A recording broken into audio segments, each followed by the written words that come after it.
Today we start a unit on linear equations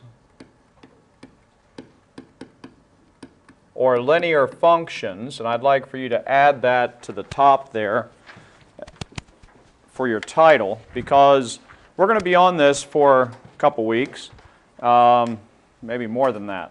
And we're going to start today by talking about the slope of a line. The reason we're doing that is because every linear equation is a line. We're going to be working with something like y equals 3x plus 7. That's called a linear equation. All right? This is a linear equation. And the best way to remember that is to look at the word that is inside of linear, line. Okay, a linear equation is the graph of a line.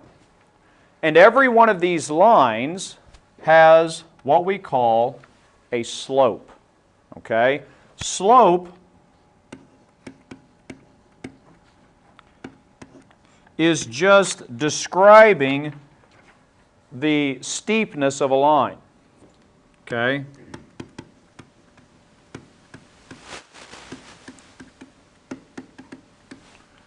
Are we talking about, are we talking about a line that is this steep, or are we talking about a line that is not so steep, like that one? All right? So when we're talking about slope, we're talking about how steep is the line. We're also talking about which way is it increasing or decreasing. Is it going up or going down? Lines like these two would have a positive slope. Okay, if they're going up from left to right or increasing from left to right, they have a positive slope. If they are going down from left to right, like this, then they have a negative slope.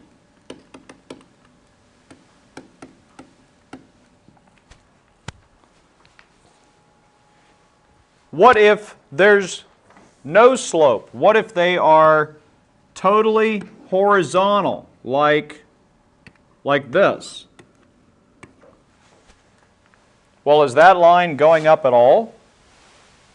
There's no slope, so we would say the slope is 0. There's no slope whatsoever. It's not increasing or decreasing at all. By the same token, if a line is completely vertical, like this, there is no way to describe how steep that slope is.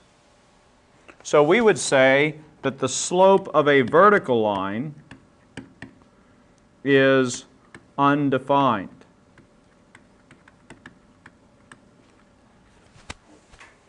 All right? That vertical line has a slope that is undefined. All right? Now, there is a way mathematically that we find slope. Slope is defined as the rise over the run. The rise over the run. Now, when we say the rise, we're talking about, I'm going to add another equal sign, the change in y over the change in x. And what's going to happen is a lot of times we're going to have 2 points. That's what you're going to be doing tonight, is a lot of times you're going to have 2 points and you need to find the slope. So what we're going to do is we're going to subtract the two y values. I'll call it y subscript 2 minus y subscript 1 over x subscript 2 over x subscript 1. In other words, you just subtract the two y coordinates and you put it over the difference between the two x coordinates. This definition is very important to know what slope means. All right? The rise over the run. And we can calculate the rise over the run from a graph. Let's say that I have a line that looks like this.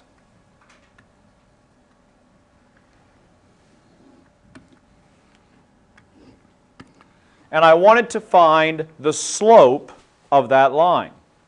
Well, when we talk about the rise over the run, we are talking about how much it goes up. This would be the rise, compared to the run, which is how much it goes horizontally. This is the run. And you need to put a sketch of that into your notes. You don't have to draw that whole coordinate plane, but you do need to put a sketch of that so that you see what we mean by rise over run. So on this line, what is the rise? How much is the rise? The rise is 2. How much is the run? Well, from this point, I go over 1, 2, 3, 4, 5. The run is 5. So the slope of this line,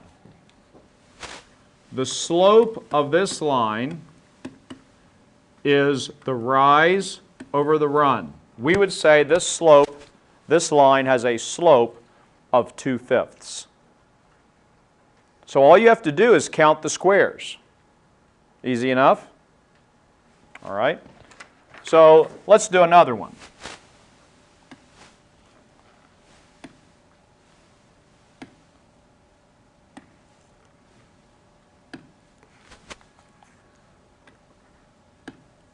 I didn't want to lose my whole graph, so let me just kind of do it this way. Oops.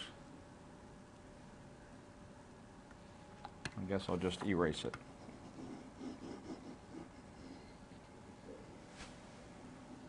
Let's look at another line and find the slope of it from the graph. That's something else you're going to be doing tonight, is calculating the slope from the graph. Let's say if my line looks like this.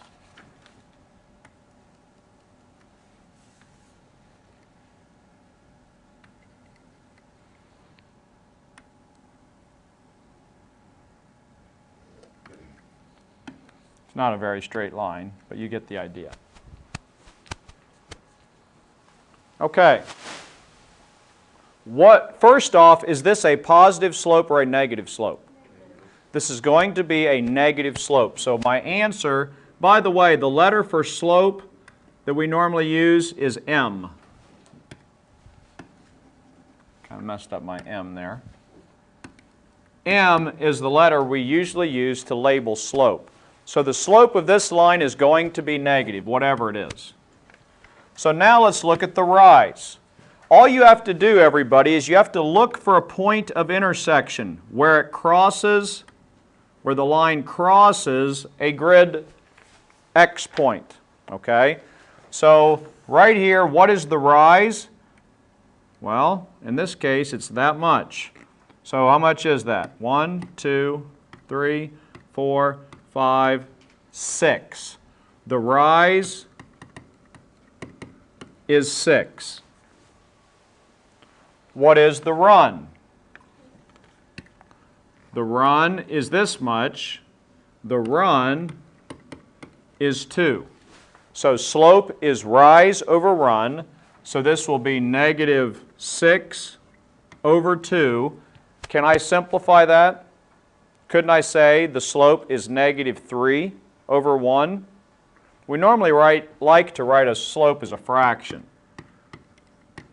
Negative 3 over 1 would be the slope of that line. All right? Now, another way that we can find slope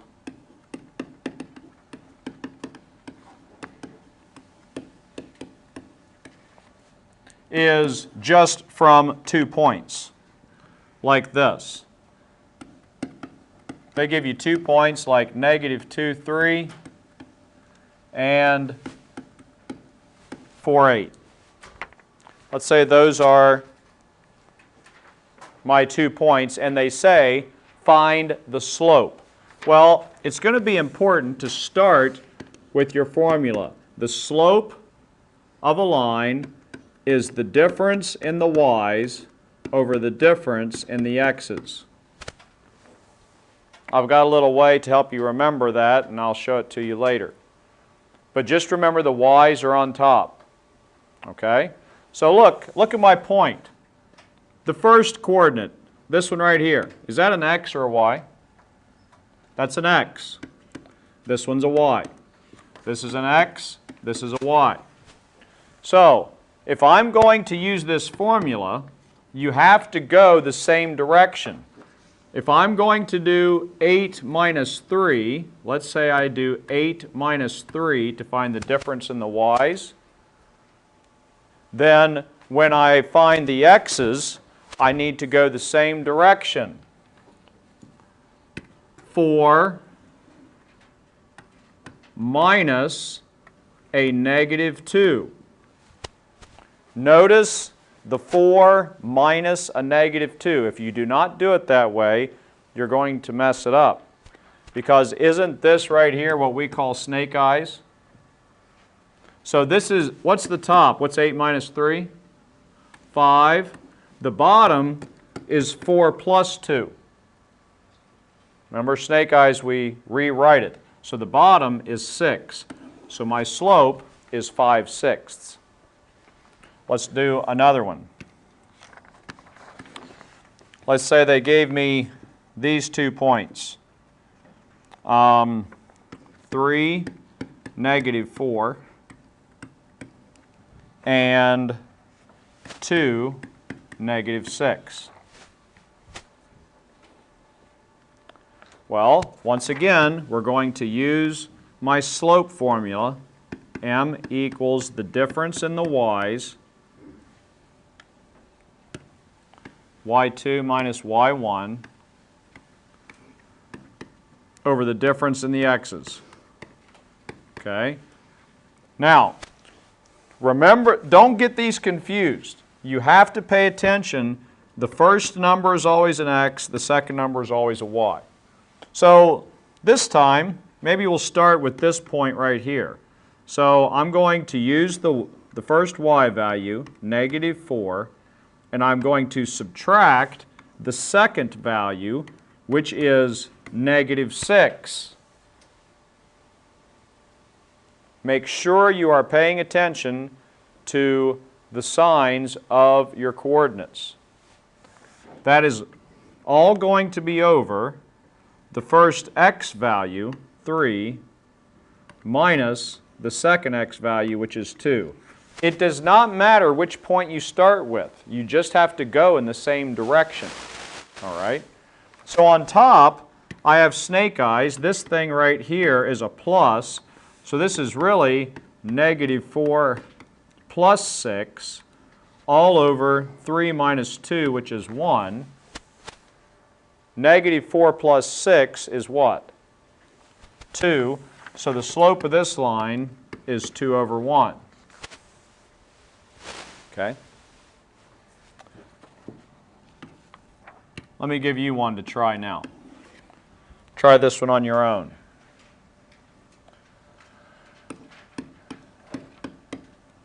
-7, -5, and -9, -9. I'll pause the video, do that one on your own.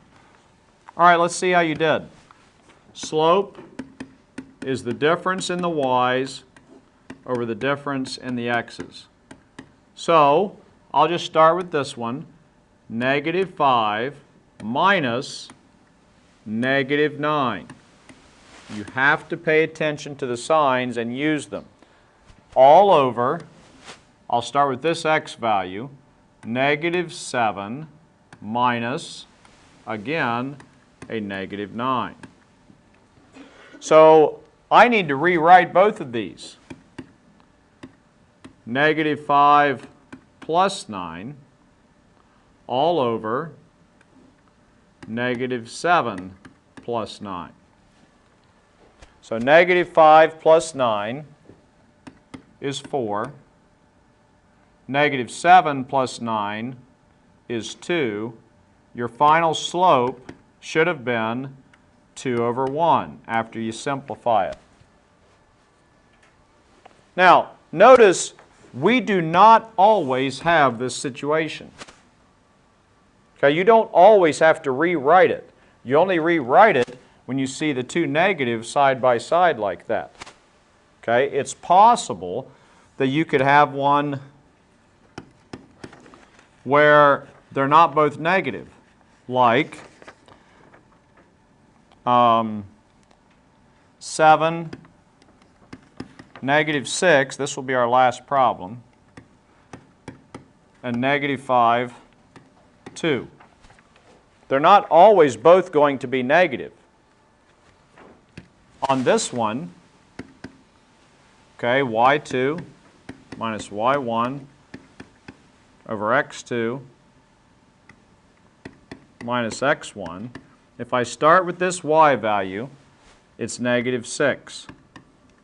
Minus the other value, which is just 2. It's not negative that time. It's just negative 6 minus 2. The bottom is 7 minus a negative 5. So that one did wind up having two negatives. So on top, negative 6 minus 2 is negative 8. On the bottom, I have snake eyes. This is 7 plus 5, which is 12. And then we simplify that fraction. I would divide them both by 4. So you have negative 2/3. And that's your slope. And we're going to stop there for today.